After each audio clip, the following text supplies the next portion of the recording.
और क्षमा करें, हम सब ब्रजवासी हैं भैया, हम पे और कछु ना आवे।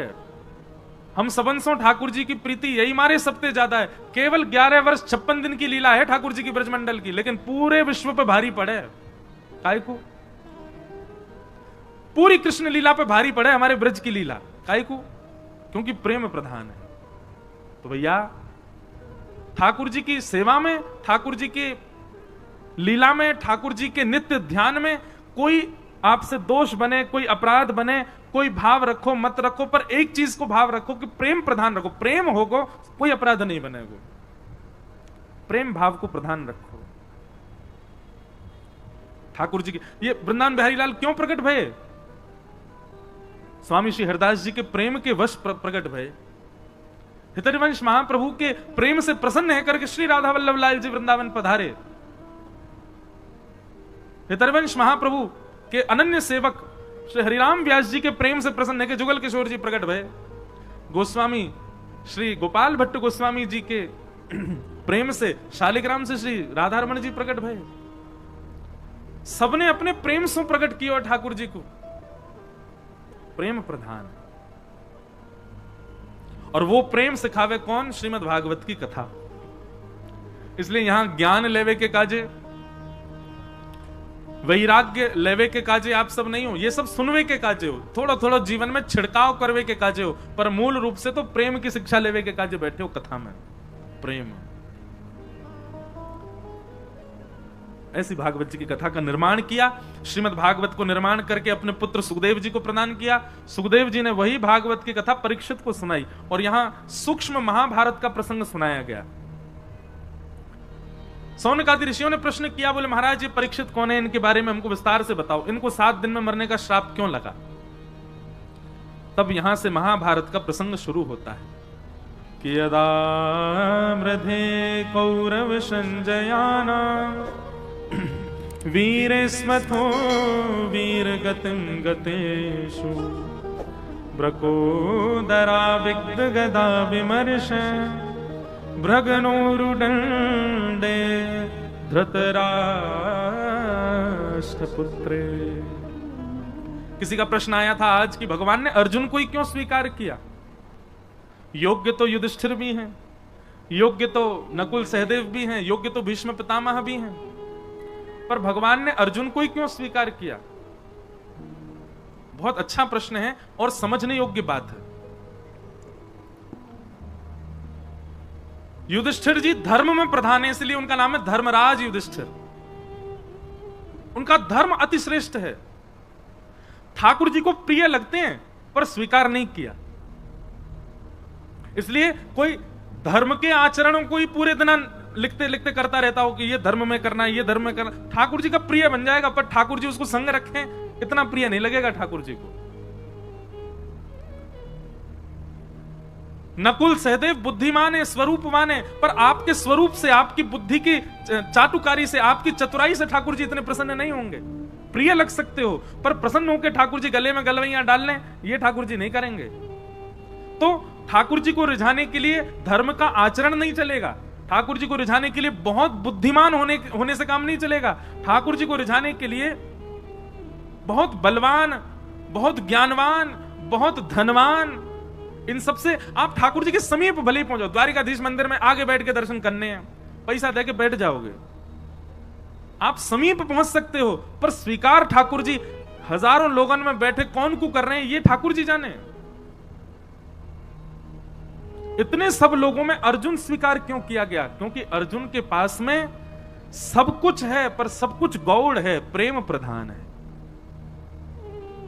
प्रसंग आता है, मैं बहुत बार सुनाता हूं कथा में, कि जब महाभारत का युद्ध निश्चित हुआ तो अर्जुन और दुर्योधन दोनों गए भगवान के पास। दुर्योधन ने जाकर कहा महाभारत युद्ध होने वाला है, आप किस तरफ रहोगे? भगवान बोले पक्षपात मैं करता नहीं हूं, तुम दोनों मेरे भैया हो, अब ये तो बड़ी विडंबना हो गई कि मैं किस तरफ रहूं। दुर्योधन बोला कि आप में तो शक्ति है, आप दो दो रूप धारण कर सकते हो, एक रूप से हमारे पास रहो, एक रूप से वहां रहो। भगवान बोले फिर तो महाभारत हो गई तुम्हारी, फिर तो जीवन भर चलती रहेगी, कभी खत्म ही नहीं होगी। जब दोनों तरफ ही परब्रह्म खड़े हो जाएंगे तो फिर महाभारत पूरा कैसे होगी? बोले कोई तो निधान बताओ। तो भगवान ने बड़ा अटपटा उदाहरण दे, अटपटा निधान निकाला, समाधान निकाला। अच्छा, ठाकुर जी सदैव अटपटे समाधान ही देंगे। जैसे मैं एक उपाय बताता हूं कि कभी आप संशय में पड़ जाओ तो ठाकुर जी के आगे पर्ची डाला करो। जैसे कि ठाकुर जी हमको दिल्ली पढ़ने के लिए जाना चाहिए कि नहीं। अब आपका मन तो कह रहा है जाना है, लेकिन ठाकुर जी को यदि लगेगा ना कि नहीं, इसके नहीं जाने में ही भलाई है, तो ना ही आएगा। लेकिन कई बार ठाकुर जी ऐसे निर्णय भी लेते हैं, जैसे मान लीजिए आपने ठाकुर जी के आगे पर्ची डाली, दिल्ली जाके पढ़ना है, तो ठाकुर जी कहे हाँ ठीक है जाओ। अब आप दिल्ली आ गए। अब दिल्ली आते ही महाराज क्या हुआ कि वहां के संगत के अनुसार इतने बिगड़ते चले गए महाराज, सब काम बिगड़ता चला गया सब कुछ। अब फिर आप सोचो अरे ठाकुर जी ने तो आज्ञा करी थी कि हाँ जाना है, फिर ऐसा क्यों? निश्चित ही भविष्य में आप कई बार ठाकुर जी ऐसे निर्णय भी लेंगे कि उन निर्णयों में आपको ठोकर लगे, ठोकर से आपको पता चले कि नहीं आगे मुझे ऐसा करना है, तो जबरदस्ती ठाकुर जी ऐसा निर्णय लेके देंगे जिसमें आपको जबरदस्ती गिरना ही पड़े। कई बार अनुभव किया मैंने।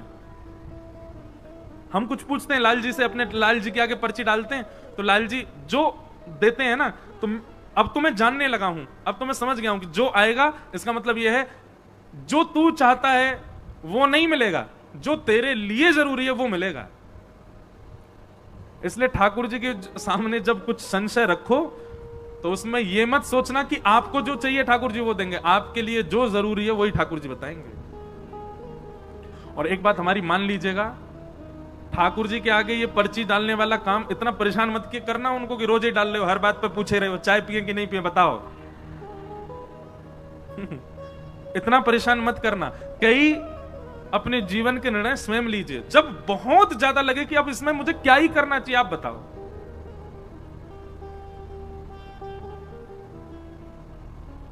जैसे हम अभी गुरु दीक्षा नहीं देते, एक बार पर्ची मैंने मन रखा था कि जन्माष्टमी पर लाल जी से पूछेंगे,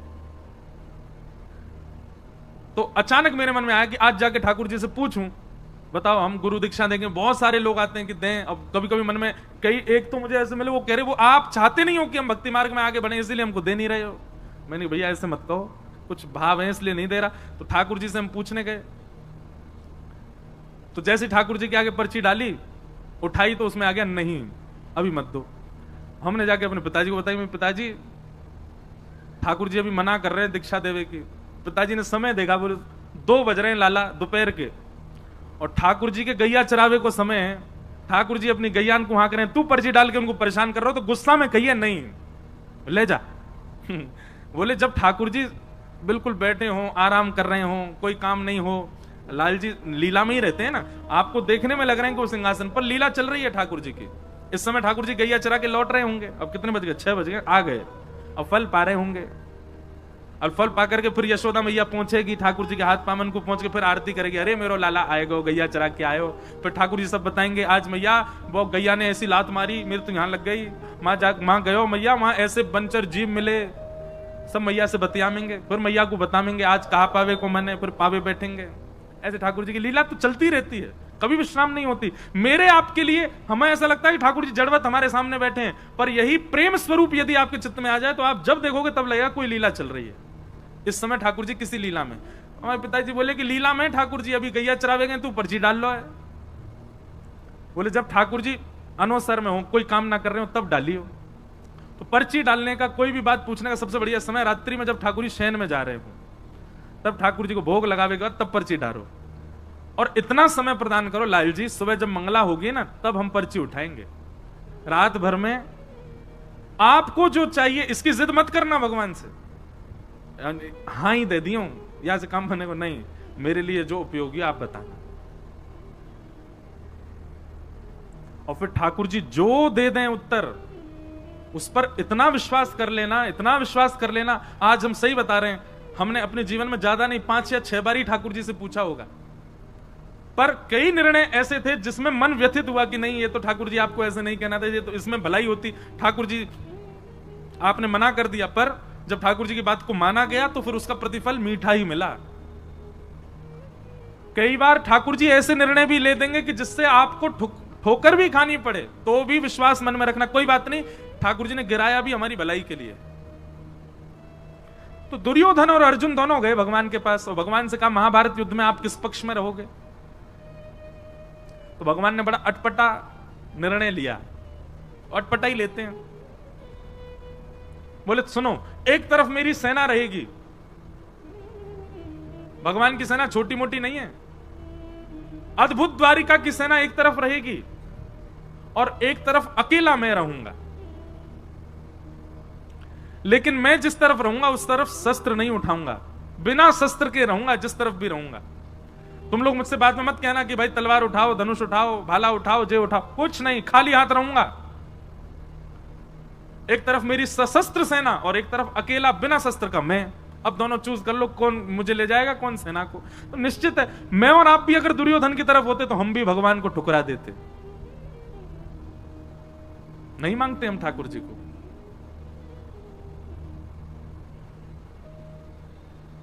दुर्योधन ने कहा वो ऐसा है ना ठाकुर जी, आपका प्रेम थोड़ा पांडवों से ज्यादा ही है कुछ, आप तो पांडवों के पास ही जाओ, सेना मैं ले जाता हूं। भगवान बोले ले जाओ। सेना लेकर के दुर्योधन चला गया, अर्जुन सामने अकेला बैठा है। भगवान बोले अर्जुन तेरे लिए कितनी भी व्यवस्थाएं बना दूं मैं, लेकिन तेरी बुद्धि कभी जग नहीं सकती। अरे पहले बोल देता कि सेना हमको चाहिए, तुम्हारे पास सैन्य बल कम है, मैंने इसीलिए सेना का प्रस्ताव रखा क्योंकि तुम्हारी सेना कम है कौरवों से, तो तुम कह सकते थे कि हमारे पास सैन्य बल कम है, हमें सेना दे दो। अब मैं बिना शस्त्र के चला जाता कौरवों के पास, अब सेना तो वो ले गया, अब तेरे पास आऊंगा मैं, एक तो वैसी सेना कम तुम्हारी और ऊपर से एक इंसान और बढ़ गया जो केवल खाएगा और सोएगा, कुछ नहीं करूंगा मैं। लेकिन अर्जुन प्रेमी है, ठाकुर जी के भावों को समझता है। मैं और आप अर्जुन की जगह होते तो रो गए होते इतनी बात में, ठाकुर जी अब फिर से कर दो टॉस, फिर से दे दो हमको, हम सेना ले लेंगे उसको, आप चले जाओ। हम तो कभी कभी मैं सोचता हूं कि बहुत गरीमत है कि द्वापर और त्रेता में हम आप नहीं थे, हम कलयुगी जीव नहीं थे, हम बड़े खतरनाक है महाराज।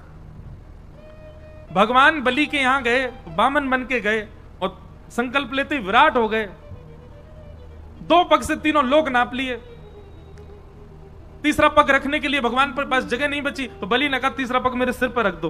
कभी कभी मैं सोचता हूं बलि की जगह मैं और आप में से कोई और होता तो हम ठाकुर जी को केस कर देते। बोले क्यों? बोले जब आए थे तब वामन बन के आए थे, चीटिंग करी इन्होंने, बड़े हो गए, हम तो 3 पग जमीन देने को तैयार हैं पर ये वामन बने, वामन बन के ही लें। बहुत चतुर हैं हम लोग, और ठाकुर जी की भक्ति में चतुराई नहीं चलती। आप जितने सहज, जितने सरल, जितने प्रिय ठाकुर जी को उतने अच्छे लगोगे। भगवान अर्जुन को कहने लगे कि अब तो तेरी तरफ मैं आऊंगा। तो अर्जुन ने एक बहुत अच्छी बात कही, भगवान के चरणों में प्रणाम करते हुए कहा नाथ, ना तो मैं आपको मांगने आया था और ना आपसे मांगने आया था, दुर्योधन आया था इस भावना से, मैं नहीं आया था। मुझे आपसे कुछ नहीं चाहिए और मुझे आप भी नहीं चाहिए। भगवान बोले तो फिर तू क्यों आया? दोनों हाथ भगवान के हाथ में दे दिए, बोले पकड़ो मेरे हाथ। भगवान बोले पकड़ लिए, बोले खुद को देने आया था कि मुझे रख लो अपनी शरण, मैं शरणागत हूं नाथ, मेरे ऊपर कृपा दृष्टि करो। अरे मैं ये भूल नहीं कर सकता कि आपसे कुछ मांगूं, आपसे कुछ मांगूंगा तो कुछ ही मिलेगा, आपको मांगूंगा तो आप भी मेरे आश्रित रहोगे। क्यों? अगर मैं कहूं कि ठाकुर जी मैं आपको मांगने आऊं, मेरे पक्ष में चलो, तो आप मेरे अधीन रहोगे। सुबह उठ करके मुझसे कहोगे हाँ अर्जुन अब बताओ आज क्या करना है, अर्जुन भोजन कब करना है, अर्जुन सोना कब है, सोना कहां है, क्योंकि मैं मांगने आया हूं तो सारी जिम्मेवारी मेरी, सारी व्यवस्था मैं करूंगा। पर मैं तो आपको मांगने नहीं, खुद को देने आया हूं। तो अब स्थिति क्या है, मेरी सारी व्यवस्था आप करो, मैं कब सोऊं, कब खाऊं, कहां जाऊं, क्या करूं, कब उठूं, कब बैठूं, कहां बाण चलाऊं, कहां नहीं चलाऊं, कहां मौन रहूं, कहां बोलूं, ये सारी व्यवस्था अब आपके हाथ में है, मैं खुद को देने आया हूं। ये समर्पण देख करके भगवान ने अर्जुन को स्वीकार कर लिया और अर्जुन से 2 बार रीचेक किया भगवान ने। भगवान बोले अर्जुन केवल बोले मत, देख ले मैं कुछ भी आज्ञा कर सकता हूं। अर्जुन कहता करिष्ये वचनम तव, आप करके देख लेना, आप जो आज्ञा करोगे करूंगा। भगवान बोले फिर सोच ले, मैं कुछ भी आज्ञा कर सकता हूं। भगवान बोले आप करके, अर्जुन बोला करके देखो। बोले ठीक है युद्ध प्रारंभ होने दे। और युद्ध में भगवान ने महाराज अर्जुन के कमर तोड़ के रख दी, ऐसी ऐसी आज्ञा भगवान करें।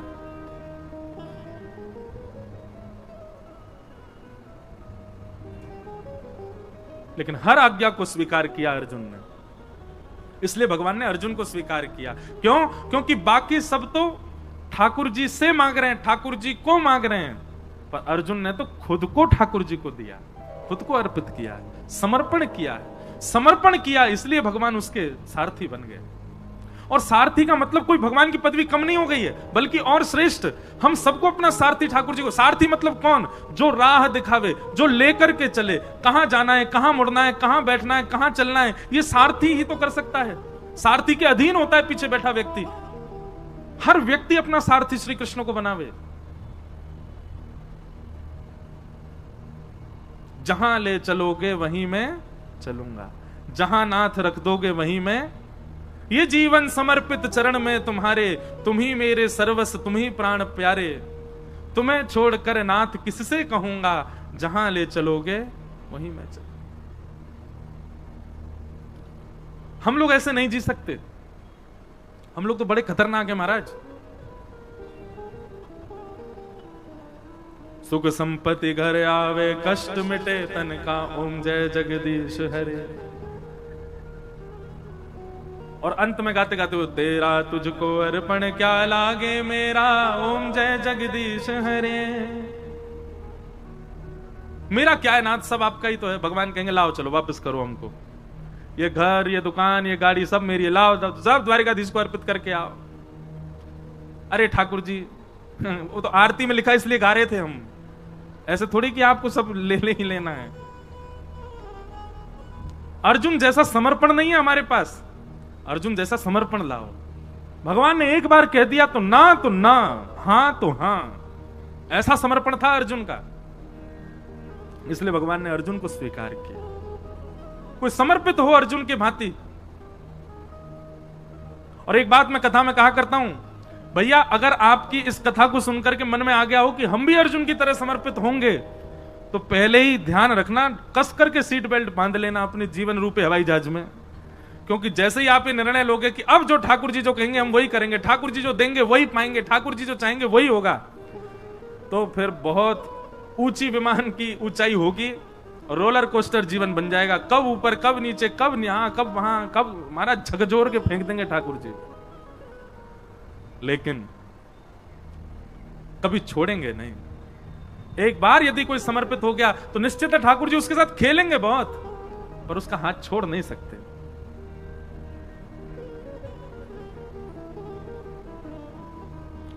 हमारे इधर देखो, यहां देखो, यहां देखो, गोवर्धन में विराजमान थे पंडित श्री गया प्रसाद जी महाराज। नाम सुना? आप में से कई लोगों ने तो दर्शन भी किए होंगे पंडित श्री गया प्रसाद जी महाराज के।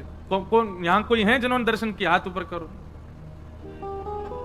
जय हो भैया, हम आप सबन के ही दर्शन कर लें। महाराज जी के तो दर्शन हमको नहीं हो पाए, पर महाराज जी के वचनामृत, महाराज जी की जीवनी आदि में सब देखता रहता हूं। अद्भुत भाव।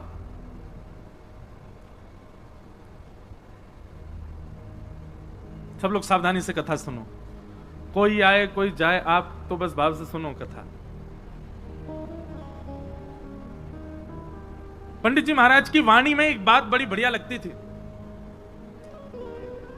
पंडित जी से किसी ने निवेदन किया कि पंडित जी ठाकुर जी बहुत पीड़ा दे रहे हैं, ठाकुर जी बहुत परीक्षा ले रहे हैं, ठाकुर जी जीवन में बहुत संकट दे रहे हैं, आप कछु आज्ञा करो, कहा करूं, जो काम करूं सब बिगड़ जाएं, घर परिवार में कछु बन नहीं रहे हो, पत्नी मान नहीं रही है, बच्चा सुने ना है, हे पंडित जी महाराज कछु आज्ञा करो।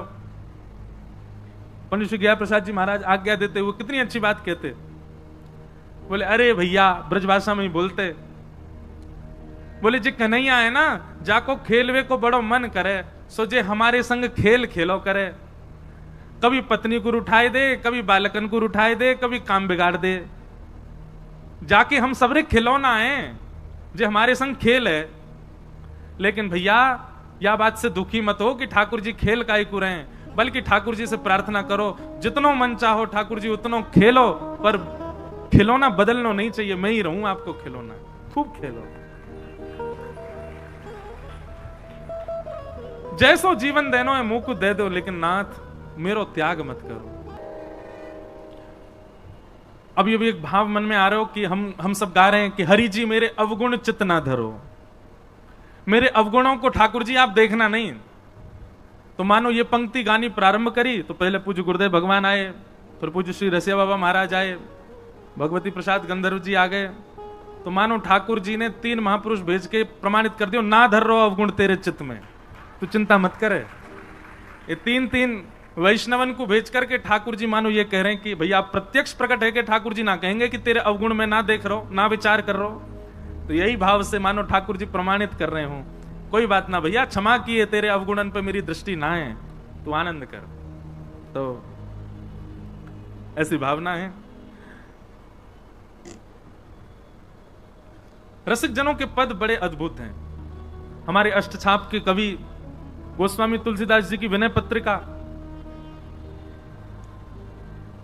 जैसे ये पद है ऐसी विनय पत्रिका में गोस्वामी जी का भी एक पद है।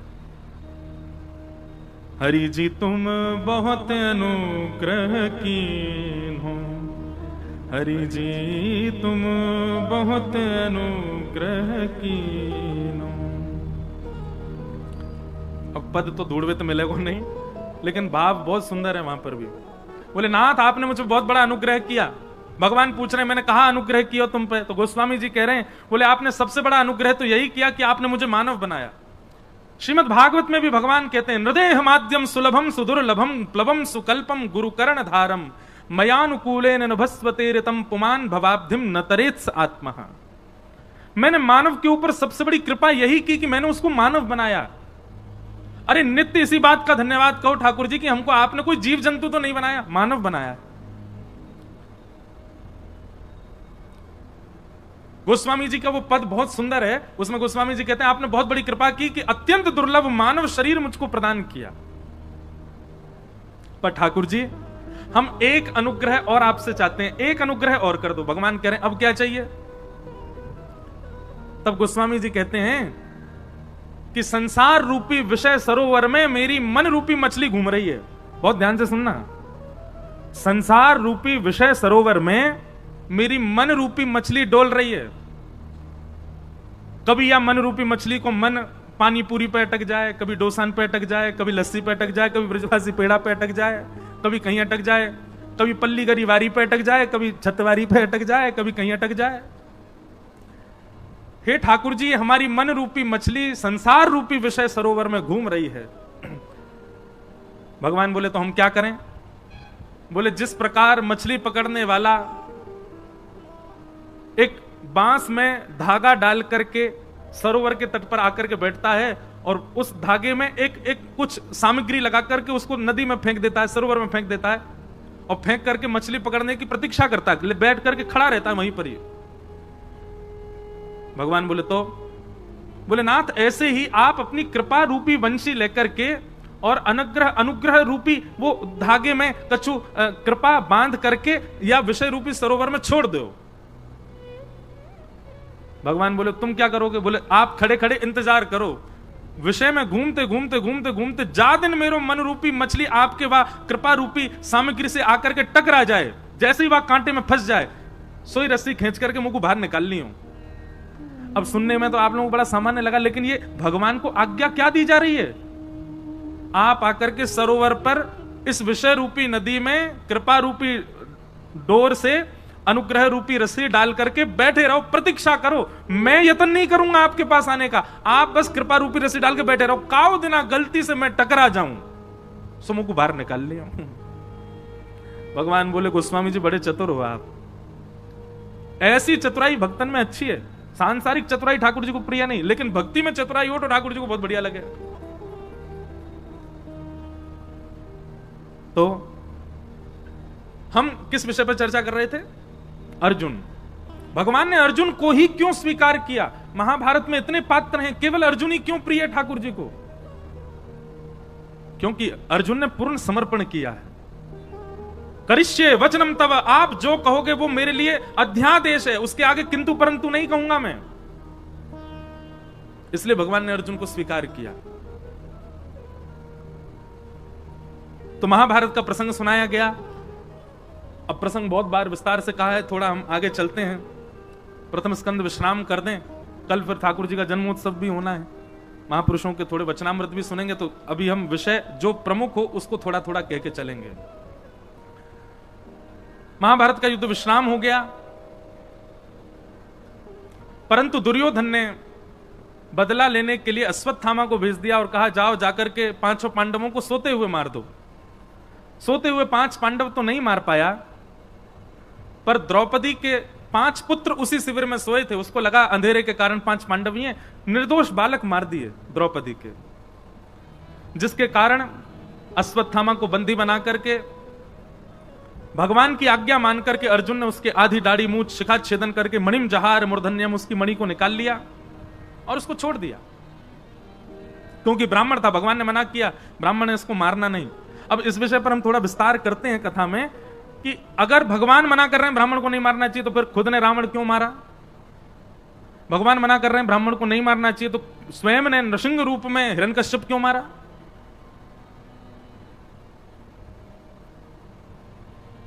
और जब स्वयं ने ब्राह्मण के रूप में ब्राह्मण का भी वध किया है, हिरण्यकश्यप का भी वध किया है, तो फिर आज अर्जुन से क्यों मना कर रहे हैं ब्रह्मबंधुर्ना हंतव्य?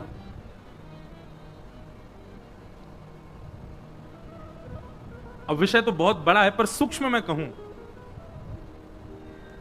व्यक्ति 2 रूपों से अपना प्रस्तुतिकरण करता है। सब लोग बहुत सावधानी से सुनिएगा। एक तो जन्म से पता चलता है कि वो कौन है, और एक कर्म से पता चलता है कि वो कौन है। जन्म और कर्म ये दोनों प्रमाणित करते हैं कि वो कौन है।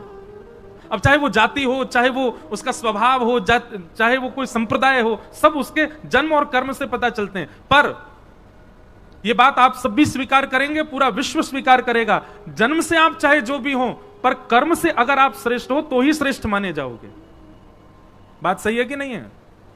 अब जन्म से भले ही आप खूब ऊंचे कुल में हो, खूब श्रेष्ठ कुल में हो, अच्छे जाति में हो, अच्छे संप्रदाय में हो, अच्छे नाम गोत्र में जन्म लिया, लेकिन स्वभाव से बिल्कुल विपरीत हो। जैसे रावण पुलस्त्य ऋषि के खानदान में है, ब्राह्मण कुल है, सारस्वत ब्राह्मण है, और विस्तार तो और क्या क्या है ये सब तो सब विद्वान जाने, पर स्वभाव आज तक जलाया जाता है। रावण एक ब्राह्मण को पूरा विश्व जलाता है हर वर्ष, क्योंकि वहां पर ब्राह्मणत्व गौड़, ब्राह्मणत्व सूक्ष्म हो गया, उसके दुर्स्वभाव की वजह से उसका ब्राह्मणत्व नष्ट हो गया। जन्म से और कर्म से हमारा स्वरूप पता चलता है। रावण भले ही ब्राह्मण है, लेकिन रणभूमि में शस्त्र हाथ में लेकर के खड़ा है, और शस्त्र धारण करने का अधिकार क्षत्रिय का है। और रणभूमि में क्षमा कीजिए, सामने जो आएगा वो शत्रु है, उसकी मृत्यु तो निश्चित है। इसलिए वहां पर यह नहीं देखा गया कि वो ब्राह्मण है, सशस्त्र खड़ा है। शास्त्र हाथ में होने चाहिए ब्राह्मणों के, तो शस्त्र नहीं, वो शस्त्र लेकर के खड़ा है और रणभूमि में खड़ा है, युद्ध भूमि में खड़ा है। और उसके बाद एक पर स्त्री को बंधी बना करके अपहरण करके खड़ा है, पूर्ण रूपेण अपने ब्राह्मणत्व का नाश कर दिया है। इसलिए ठाकुर जी ने वहां विचार नहीं किया है। और रही बात अश्वत्थामा की, आतताई है, रणभूमि में नहीं आया है। रणभूमि में अश्वत्थामा के पिता थे तो मारे गए, ये तो छिप करके एक कायरों जैसा काम कर रहा है। भगवान ने एक प्रकार से उसको ब्राह्मण कहकर के छोड़ दो, इससे कोई भलाई नहीं, इससे कोई ऐसा नहीं कि उसके ऊपर कृपा की, बल्कि अश्वत्थामा को और बड़ा दंड दिया। अगर इसको मार दोगे तो इसकी मृत्यु 2 क्षण में हो जाएगी, ऐसा करके इसको जीवित छोड़ दो कि हर क्षण मरे। बल्कि भगवान ने तो उसको और कड़ा दंड दिलवाया है। अश्वत्थामा आज भी चिरंजीवी है, आज भी जीवित है, परंतु अपने चिरंजीव होने पर, अपने अमर होने पर अश्वत्थामा को कभी प्रसन्नता नहीं होती होगी, रोता ही होगा हर क्षण। भगवान ने कहा बालकों के हत्यारे को अर्जुन मृत्यु दंड मत दो, ऐसा दंड दो कि हर क्षण मृत्यु के समान कष्ट हो और वो मरे भी ना। और वो दंड भगवान ने दिलवाया। और रही बात, एक मेरी बात आप बहुत ध्यान से सुनिएगा, कई जगह ब्राह्मणों के लिए थोड़ा पक्ष आता है कि उनको ऐसा नहीं, उनके प्रति ऐसा, तो कई लोग बोलते हैं महाराज जी उनके पक्षपाती हैं क्या भगवान? हाँ हैं। एक बात